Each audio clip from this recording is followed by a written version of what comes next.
come down front, or maybe we'll try and see if we can hear it. Mina's going to grab a microphone here. Hang on just 1 second, folks.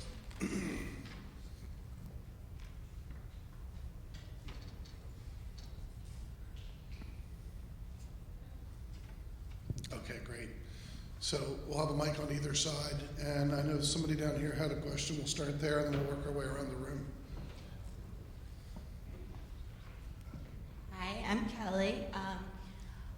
You guys all touched on the importation of hemp seeds, and I wanted to see where most of them are coming from and what locations. I know that Jamie, sorry, I'm like, can't see it. Jamie, you said Bangladesh, but I wanted to see where you guys all are experiencing them coming from. The hemp seed from Canada. From Canada.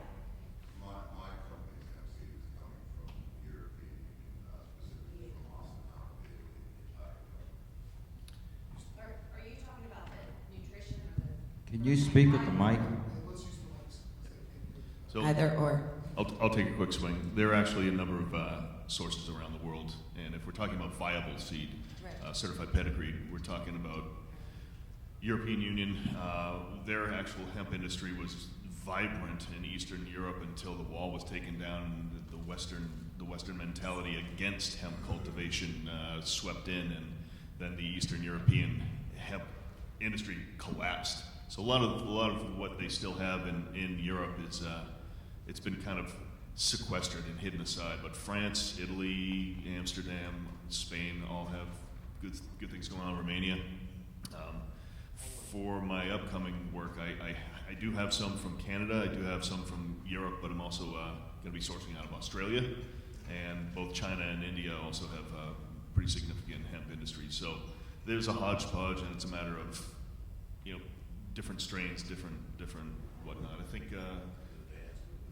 Yes, exactly, and that. But I believe before the collapse of the European hemp industry, the European Hemp Industry Association had identified something like 48 registered cultivars, something. Yeah, there's a list, an OECD list that has dozens of them. But there's actually there's an institute in Russia that had over 350 accessions of different hemp strains. So there's incredible variety out there. But what's available, as they said, is more limited in terms of certified seed that's available to American, to projects here, pilot programs. I just want to say, too, do not underestimate the DEA and their reach, because one of our donors for this event, who's a major producer of chocolate edibles, was raided by the DEA a couple weeks ago at his factory, and of course, nothing was found, everything was cool, but nevertheless, they made his life miserable. And that's the kind of thing that businesses that are being established, expanding, creating jobs in America are facing, simply because of the nature of the cannabis plant and the government restrictions on it.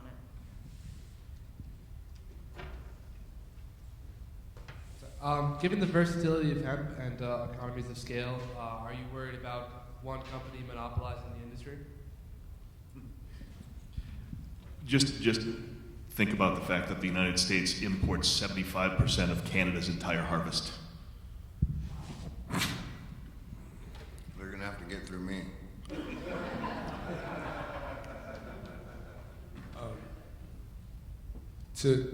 To Jamie, Joel, and my colleague Mike, we talked about it a little bit on the ride up from Kentucky last night on how big of an issue do you think it is from a civil rights standpoint, the fact that you can see that we're able to manufacture but not grow. And how do you feel we go about this action in an immediate way, seeing that if we could create 50,000 products from a crop, and we have the minds to do it, how do you think we should go about that? Yeah, I mean, obviously, we, think this is I'm not civil rights versed, but I think it's a human right, and I think that it's a right that's been taken from us, and I think, it's, in some ways it's guided how the Industrial Revolution transformed our economies. The removal of this crop has allowed big industry to shift our purchasing decisions and how we consume. We're using petroleum, which is something that is, can be generated from hemp. So I don't know specifically about it. But, it's definitely a human right, and I think it's something that we just have to keep fighting for and demanding. We have to demand a right to do what we want to do when we want to do it, if it's the right thing to do.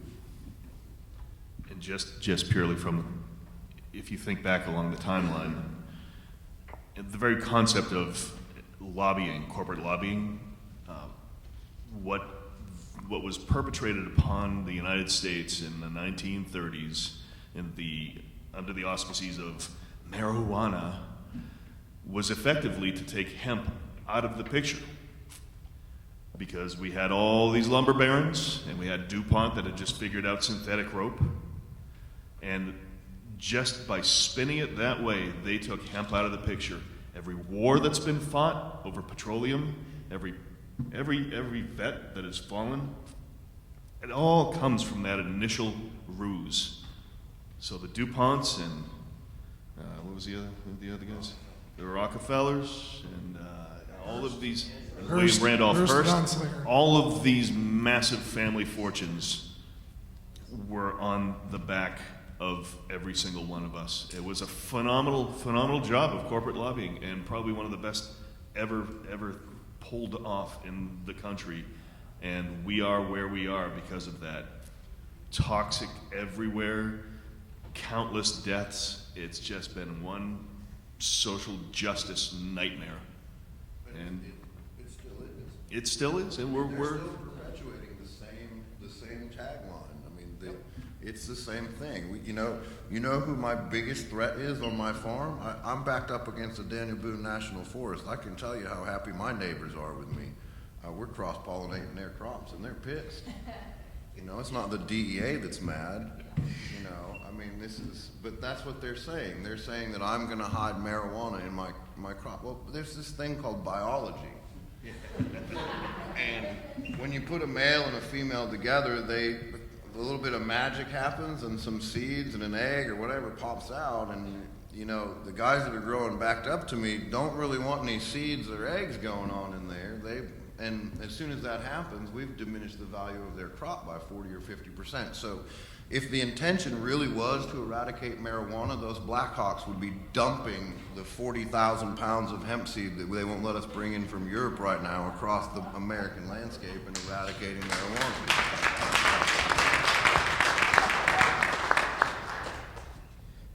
Hello. I have two questions.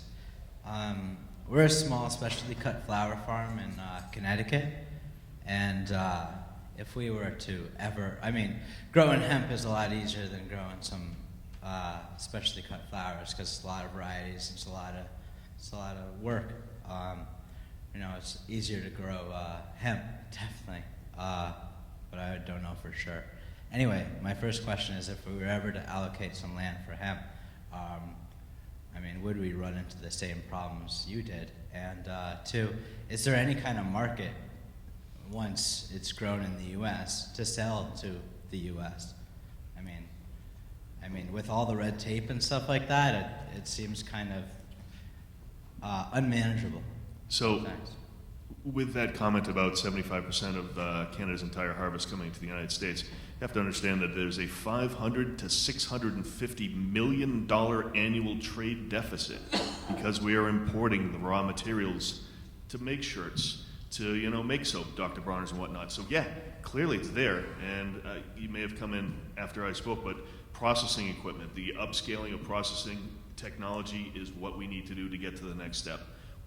We've got hemp started, now we need to focus on the next step to be able to provide for these things. I can even tell you right now, I was contacted by Rainforest Group Unlimited out of the United Kingdom, and they literally wanted to purchase up to 3,000 kilograms of organic hemp powder from me every month. I don't think the United States has the capability in its entirety to do such a thing, but that tells you that there is interest. Yeah, and I also will add that it's really not that easy to grow industrial hemp, but Joel and I would be happy to come up for some high-paid consulting fees to help you out.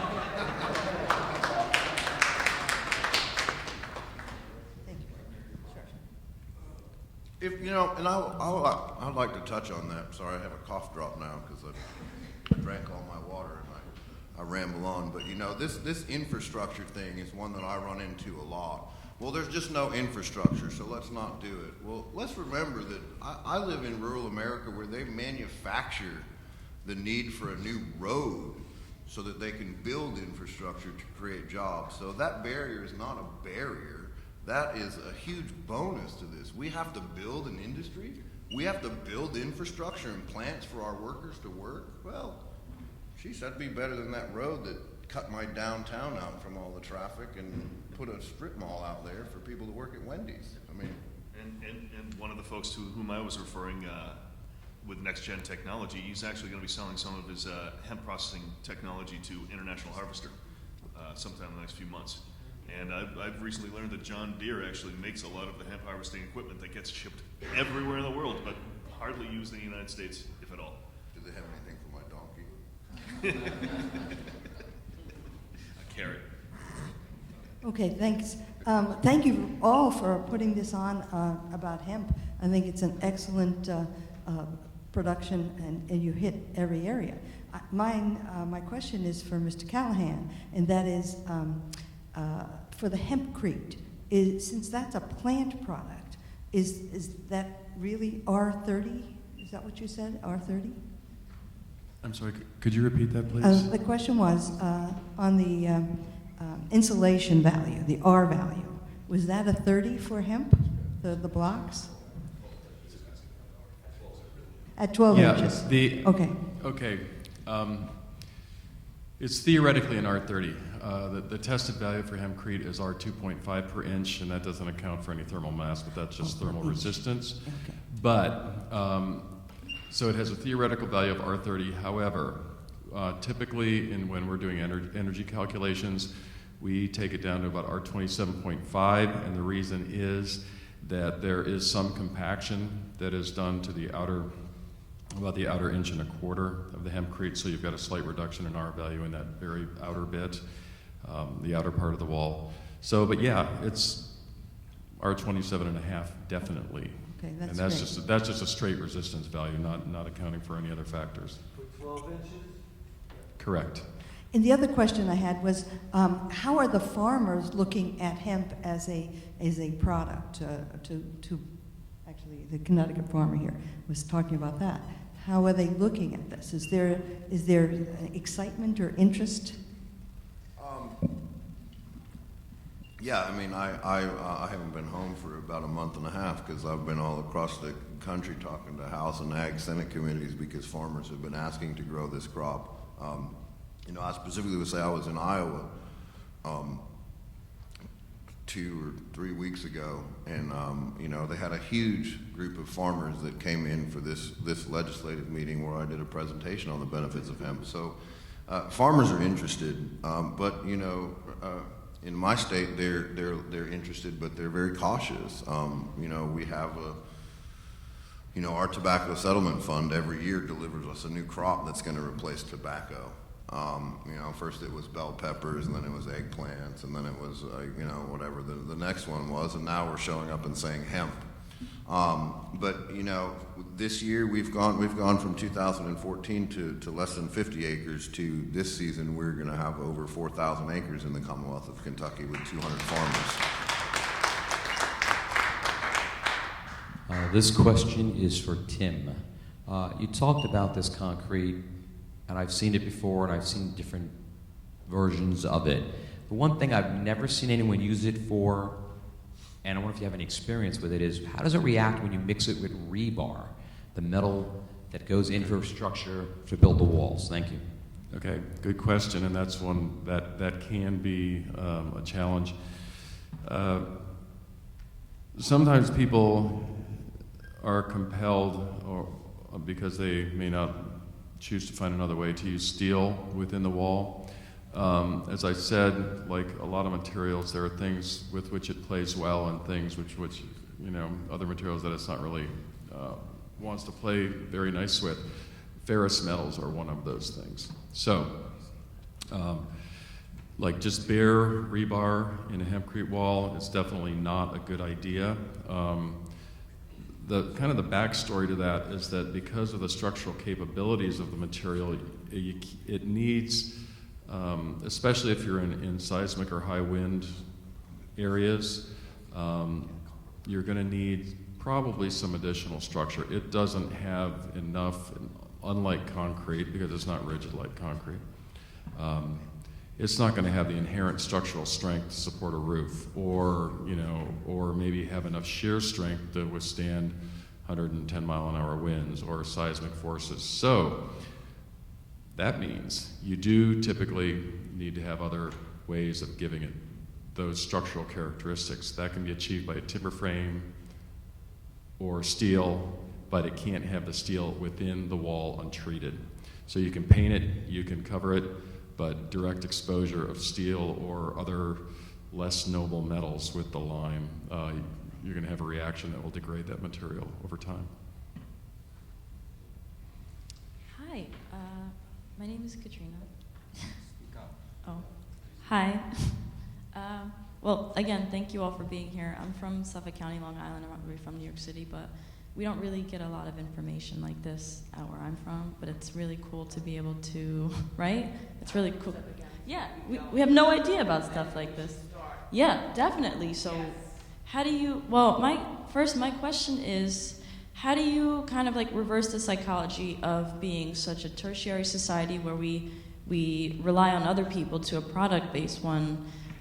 Because like Jamie, you had mentioned before that when you have all these really amazing products that are benefiting your health, some people have to choose quality over quantity in some situations, because it's like when you have, let's say, government programs that supply you with like an EBT or a SNAP kind of program, you have to choose between products that may be a little more pricey, where some people may understand you're paying for your longevity and that extra, $2 or $3 that you're paying for products, rather than products that may, let's say, probably have cancer-causing agents in them. So what would you suggest as being a way to like transfer people's mentality of spend here in America rather than buy products from overseas?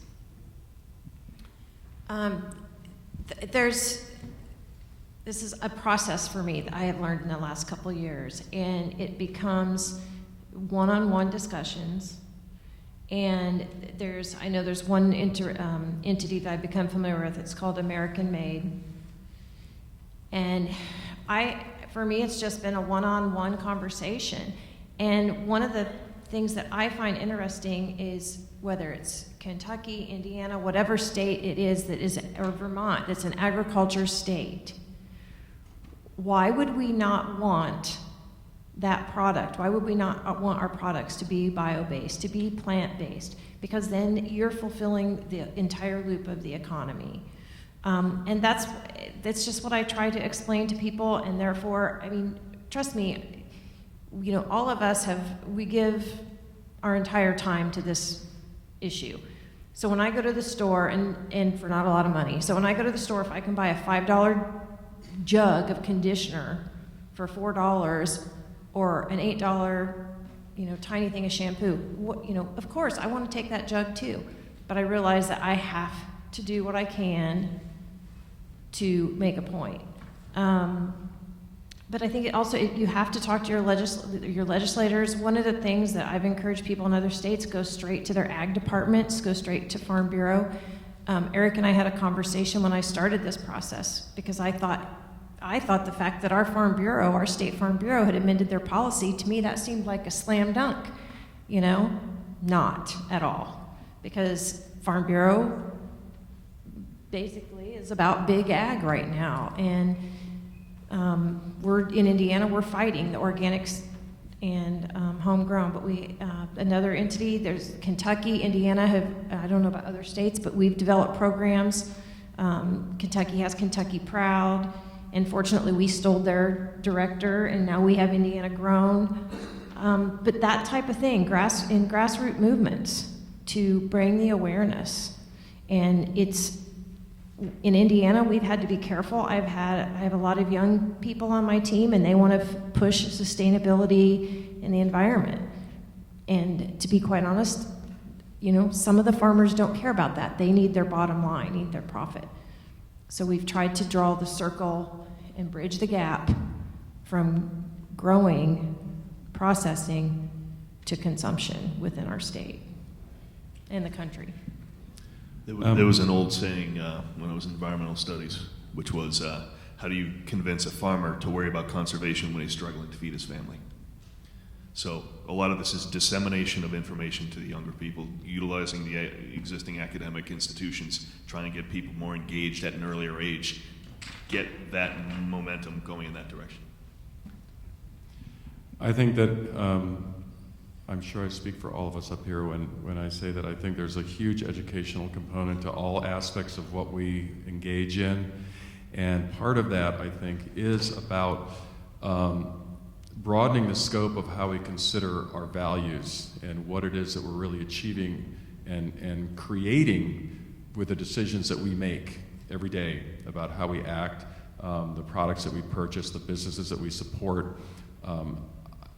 I know my focus tends to be, in a relatively narrow sector, but what I guess I'm hopeful for is like a watershed moment when it's sort of like there's okay, that makes sense, and like when the Berlin Wall came down.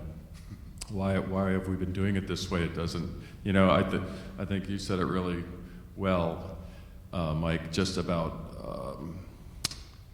the decisions that we make have ramifications far beyond the day that we make them. And so if we're making choices that are intelligent, really with not just our own best short-term financial gain in mind, but really seeing ourselves as part of a larger organism. And I don't mean to get too esoteric here, but I really think that's what's going to bring change ultimately. That's the fundamental thing that's got to happen. I'm gonna add a little bit to this now, because I think that part of this value is also related to this. There's a concept that farming is a lower form of work.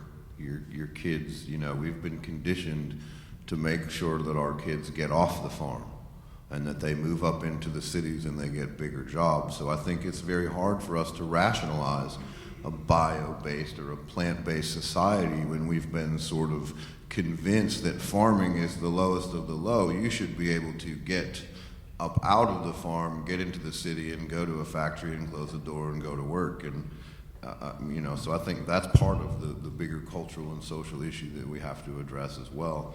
As Abraham Lincoln said, farming is an art, not a labor. So. One thing I would add, and goes along this line, is, again, I work with a lot of our team in Indiana are younger. And an example, we have about an acre farm at our home. And they're really on me to go organic. And I'm trying really hard. But until you do it, until you walk in those shoes, it's very difficult. And so through that process, they have all now started growing some of their own food. They were telling me to go organic, and they hadn't grown a tomato plant. And so now, by them growing their own food, they understand not only the value and the quality of what our farmers are doing, but how they can change their life by doing that. And for those people, for urban, that's, vertical farming.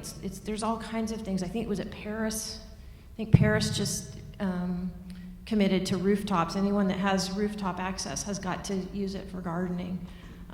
So it's that process, but it's one-on-one, and it's trying to make those choices of what you do and what you buy. Well, Cuba's a prime example. When they lost, when Russia stopped giving them oil in the early 90s, they had to recycle all the cars and buses and build gardens on their rooftops, move their hospitals and schools to centralized locations so their communities could survive, yet alone prosper. And everybody's health has improved. Everybody's growing their own produce. But But I just want to add to something that you've all expressed and Mike said specifically. This is a human rights issue. We have a right to healthy food. We have a right to healthy clothing, homes we can live in that protect our health and our well-being. These are rights that we have that have been taken away from us systematically. And if we don't speak up and stand up, they'll be taken away from us even more than they already have. And that's why I put this together. I lived in Manhattan for 18 years. Things happen in Manhattan. Information is disseminated in Manhattan. And it's time, that we all think about supporting somebody like Bernie Sanders, who is articulating what's actually happening in this country. Whether or not you're a Democrat or a Republican, it doesn't matter, because party lines need to be brought down. We need more parties to choose from. We need leaders who are not part of a corrupt political system. And we need people who are speaking the truth to us. And that's why Donald Trump is so appealing, simply because he's authentically showing us all who he actually is. It's time that we open our mouths and stand up. We deserve it.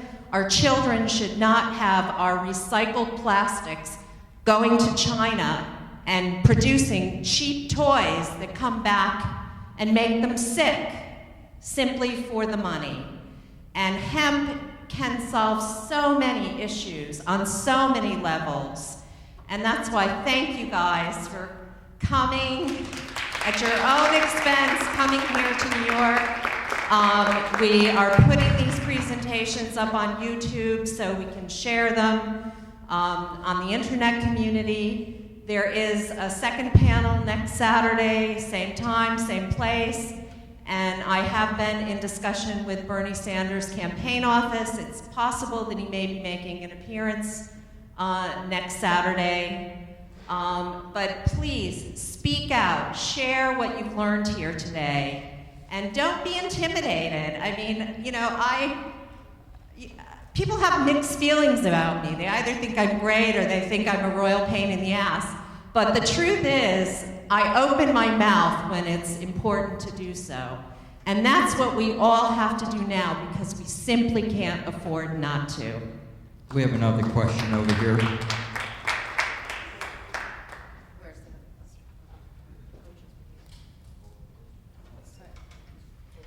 Hi.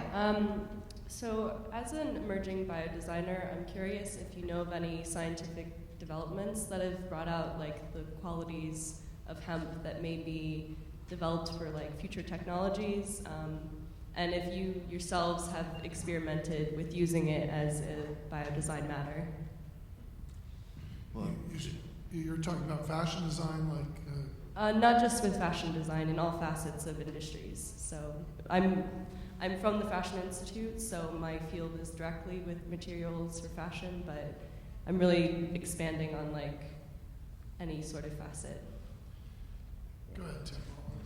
No, I'll try to make this quick, but I think my understanding is you're asking about just potential developments.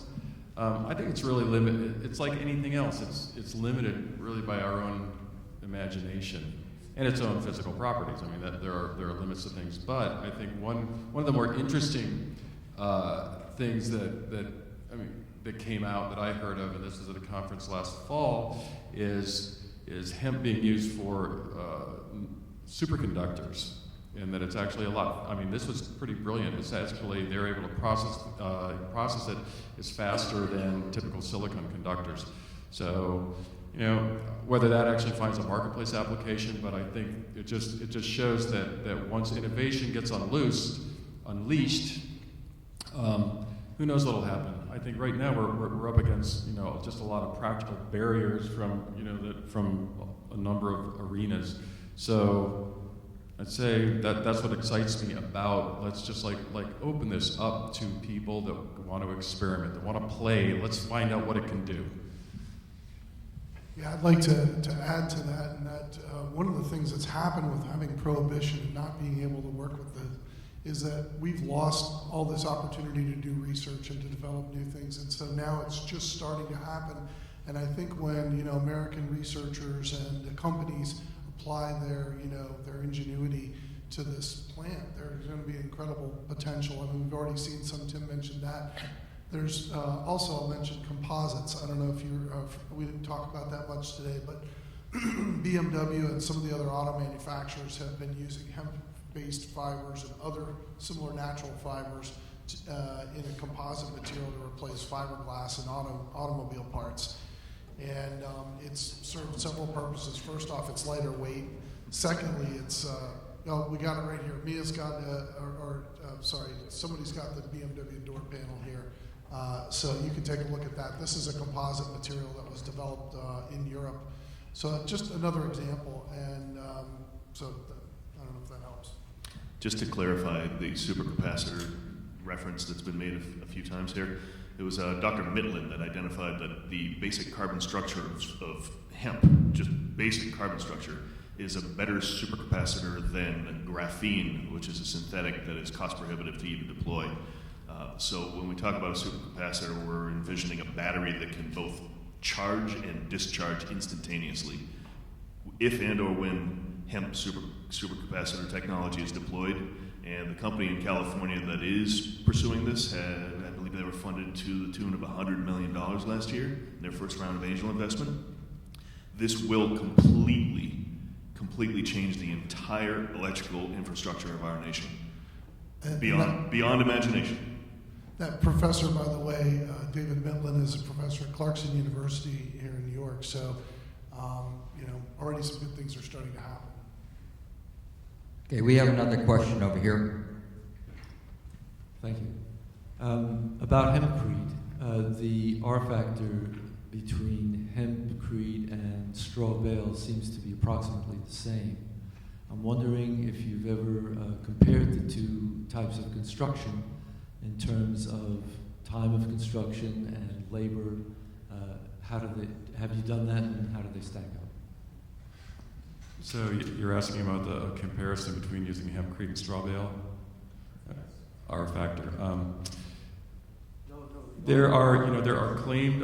I'm sorry. The R factor is approximately the same. You said it was 12 inches for 27.5 R and a 24-inch straw bale. That's with plaster on the inside, stuck on the outside. Total 24 inches is about R50. So they're approximately the same. I was asking about the time of construction and labor involved, ease of construction, that sort of thing. Okay. Well, I have done some straw bale buildings, pretty much just to convince myself of what really is involved in doing those. And really, I'm not aware. I know of claimed R values for straw bale. I think, again, that's a complicated thing, having to do with entrapped air. I mean, as for what we do, we have to rely on real laboratory data. So, and I'm not aware of anything out of Oak Ridge or anything else that can actually substantiate a R50 for a straw bale wall. Not to say that doesn't happen. From a structural standpoint, however, hempcrete, although we don't consider it an engineering material for the structure, it actually has more inherent structural capacity than a straw bale does. Which is to say, if you're building something that you want to last for, at least a couple of hundred years, you're going to need an additional sort of structure to deal with a lot of the forces that are acting on the building. In addition, I think that, because I did ask myself that question, why don't we just use straw? Not straw bales, but like a chopped straw as a part of this admixture. And I explain why we don't do that. But overall, the characteristics of a hempcrete wall are far superior. I mean, there are places where I would build with straw bale. They would have to be extremely arid. Most the experience that I've had personally is I've seen a lot of serious mold issues. Yes, you're taking something and applying plaster to the inside and the outside. That's about where the similarities end, though. So I'm not totally putting straw bale out. It's just I think it is, there are certain limitations that aren't often recognized by folks that want to use it that can lead to unfortunate results. Hi, my name is Malik. My question is for Eric. You were talking about the automobile industry earlier. I know Henry Ford designed one of his first cars with hemp plastic and actually used hemp fuel. Do you see that as a possibility for the future, and that would help us on our dependency of oil and help us not getting involved in stuff like in the Middle East for oil, and actually saving American soldiers' lives by not having them go into the Middle East for oil? Thanks, great question. So yeah, and I was actually remiss in not including Henry Ford's car in my presentation. That's a really good thing that I should add. But so he did build a bio-based body for a car around the 1940s, and there's a picture of him on the internet with swinging a hammer at the body, and it says it's about 10 times stronger than the steel cars they were building. And as to the question of fuel, so there's two ways you could use hemp potentially, two primary ways that I know of anyways that you could use hemp for fuel. One, of course you can use the seed oil as a biodiesel fuel. However, the value of the seed oil is so high, I'm not sure if that application would be useful commercially. It might be good for somebody like Mike on his farm to press some hemp seed and use it in his tractor or something like that. But in terms of a commercial application, I'm not sure if it makes sense. But then the other is, is converting biomass, right? And so that still seems to be an area where, from what I know, and I'm no expert on this, but from what I know, like in Brazil, they've managed to convert sugar cane into as biomass. But here we haven't, other than ethanol, which is, subsidized and kind of questionable. I don't know if it's there yet commercially. And I do know, by the way, that there's a professor at UConn named Richard Parnas who's done some work on hemp fuels. It's another area where I believe needs more research, and I think there is some big potential. Clearly, hemp creates a lot of biomass, but is it the best, way? And then if you did it, would it have to be done in small regional biorefineries, or because transporting that biomass is very expensive, so you'd have to do it some way that it would make sense. We have a professor in Indiana that he actually wants to study for biomass. He has what's called a stalk stoker. So Mike right now they use sugar cane or Menanthus, I think. So but his preliminary studies have shown that hemp does have a higher gasification rate and produces more energy. But the DEA stopped us from shipping it to from West Lafayette, Indiana to Indianapolis, Indiana, which is about an hour and a half drive. So they would not let us ship when Purdue was done with their research. They used the whole plant and they wouldn't let us transport. And then just as and we've all started doing that. I think we have to. But also, I think I haven't looked at it for about a month, but I believe it's the University of Melbourne, and they are researching hemp to do the outer door panels. As I was saying, the company in Indiana does do the inner bio composite, like what Eric has. But the University of Melbourne, I think, is doing research so that they can use it for the entire body. Because currently in England, I believe you're fined. Like here, you can go in rural Indiana and somebody might have 25 cars parked in there. And you can't do that in England, you're fined. So they're trying to find a way so it'll be biodegradable.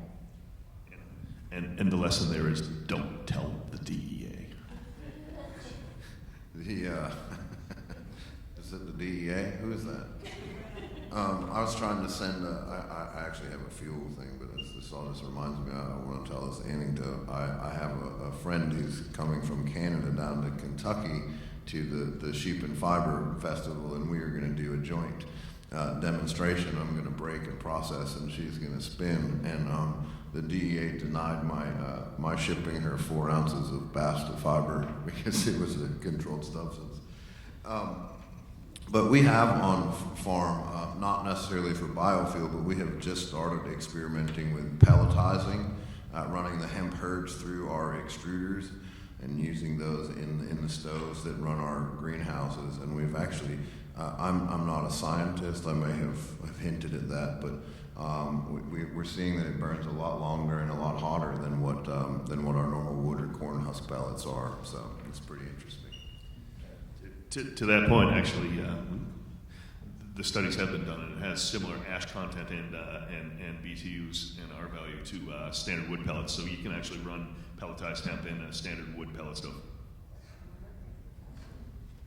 And I just, when you're talking about that, Mike, I'm thinking about the silliness of it all, because we purchase container loads of this stuff from Europe and have it shipped, and there are no problems. But again, point being just been made many times today, but we can't grow it here, or there are a lot of impediments to that. So it's just silly. They're worried someone is going to make some dope or something. We have another question here. People don't mind. I heard a couple questions. I just wanted to kind of add a little bit of information. Hopefully it's helpful, my opinion.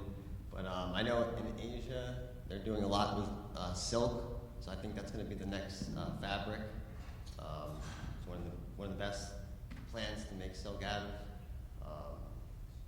Another question that just to add to again, about kind of our human right, and the real question is, how do you convince people? It's, what is the price of shampoo? What is the price of body care, food, if it's not actually shampoo, if it's not actually food? So, that's one of the things I see in general, which falls into the hemp industry, is that, the price of things, the price of an apple that's organic is the price of an apple. It's the question of, do you want to buy an apple or not? And then to go off what Eric said, about the industry, when you have 78 years of suppression, what I've seen, it's been one of the biggest problems in trying to revitalize this industry. A lot of people have the misconception that hemp's a very easy crop to grow, and boy, I mean, I've driven over, seen over 1,000 acres in the past 6 months, and it is a very difficult crop to grow, specifically because of the 78-year suppression. So with farmers not being able to pass down, certain ways of doing things, it's really caused havoc. Our original presidents were doing breeding based on climate, and things like that we're really having to reinvent the wheel based on such a long time period. And that can all, and then back to as well as the, back to the food or the cosmetics, it kind of comes back to the problem of we've lost our middle class. So when you lose your middle class, you're forced to buy shampoo that isn't shampoo.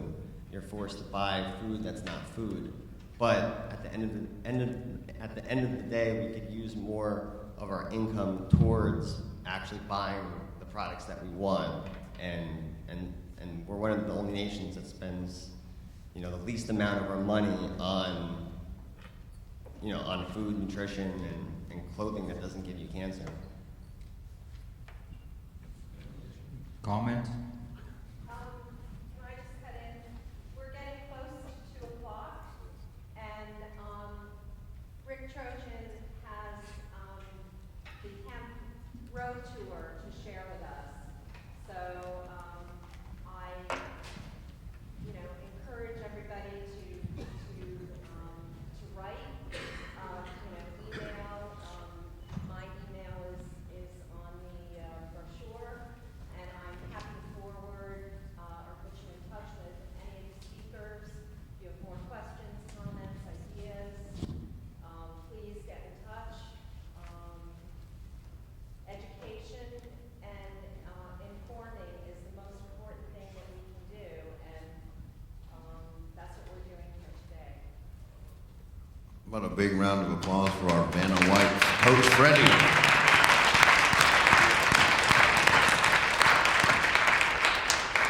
Thank you, me and Susie, for putting this on. Thanks to the panel. Great discussions. Really excited to be here. I'm a hemp farmer from Colorado. We did about 300 acres last year. We're going to do about 2,500 acres this year. And in October of last year, I was pretty frustrated. We could, as these guys have alluded to, or said specifically, I can buy products from China, the exact same products that I make on my farm. I could buy it from China and ship it nationwide, but I couldn't make it on my farm and ship it outside of the state of Colorado, right? So it's absolutely absurd. Talking to someone in Denver, and they said, why don't you do something about it? And so we got the hemp road trip. We got a biodiesel bus. Coach Freddie, Dea, and Maggie and I hit the road. Following the presidential primaries, we started in Iowa. We've seen about 7 of the presidential candidates so far. Went up to New Hampshire, went to DC with Mike Lewis and some other folks to talk to our senators and congresspeople. If you want to go ahead and play this, it's just kind of some of the stuff we do. We have a hemp flag. This is not Mike's hemp flag, unfortunately, but that's what the bus started out like. We wrapped it, and the theme of the trip was hemp can, right? What can hemp do? Hemp cannot get you high, but hemp can make planes, biofuels, supercapacitors, rope, clothing. We have a guitar made out of hemp signed by Willie Nelson. Everything other than the guitar is hemp, including the plastic knobs, except for the metal, obviously.